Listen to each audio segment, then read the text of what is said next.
اگر کسی نے قربانی کی رقم جمع کی ہوئی تھی اور وہ خریدنے کے لیے جا رہا تھا، اس کی ڈکیتی ہو گئی یا رقم چھن گئی، تو اس صورت میں اب اس کے لیے کیا حکم ہوگا؟ کیا وہ دوبارہ سے قربانی کرے گا یا اس پہ قربانی اب معاف ہو چکی ہے؟ قربانی کی رقم اگر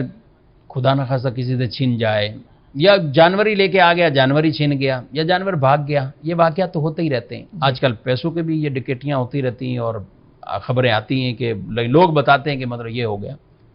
دیکھیں، مسئلہ شرعی یہ ہے کہ قربانی کا جو وجوب ہے وہ اگر کسی پر یہ واجب ہے اور یہ پیسوں کا نقصان یا جانور کا نقصان ہونے کے باوجود بھی وہ صاحب نصاب ہے، یعنی قربانی اس پر واجب بنتی ہے، تو ایسی صورتحال میں ان کو ایک نیا جانور لینا ہوگا، ان کو نئے سرے سے جانور خریدنا ہوگا۔ یہ عذر نہیں بنے گا کہ اتنی رقم ہماری چونکہ چور لے گیا، ڈکیٹ لے گیا تو ہماری رقم چھن گئی ہے تو اس لیے اب قربانی نہیں ہے، ایسا نہیں ہے۔ کچھ لوگ ایسے ہوں گے جو اپنے شوقیہ طور پر قربانی کر رہے ہوں، یعنی ان پر قربانی واجب نہیں ہے لیکن ایک شوق ہوتا ہے، کچھ ملا ملو کے پیسے، یا یعنی وہ بس جیسے بھی ہوا بس قربانی کر لیتے ہیں۔ تو اب ایسے کے پیسے چلے گئے یا جانور چھن گیا تو اس پر نیا لانا واجب نہیں ہوتا، لیکن جس بندے کے پاس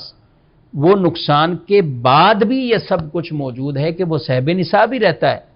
تو اس پر قربانی کرنا وہ واجب ہے۔ اب وہ ضروری نہیں کہ پورا جانور لائے، ایک حصہ ہی کہیں ڈال لے اور اپنی قربانی کا وجوب ادا کرے، یا جانور لانا چاہتا ہے تو جانور لے کر آ جائے، لیکن بہرحال یہ نہیں کہا جائے گا کہ چونکہ اس کا جانور چھن گیا، پیسے چھن گئے یا جانور مر گیا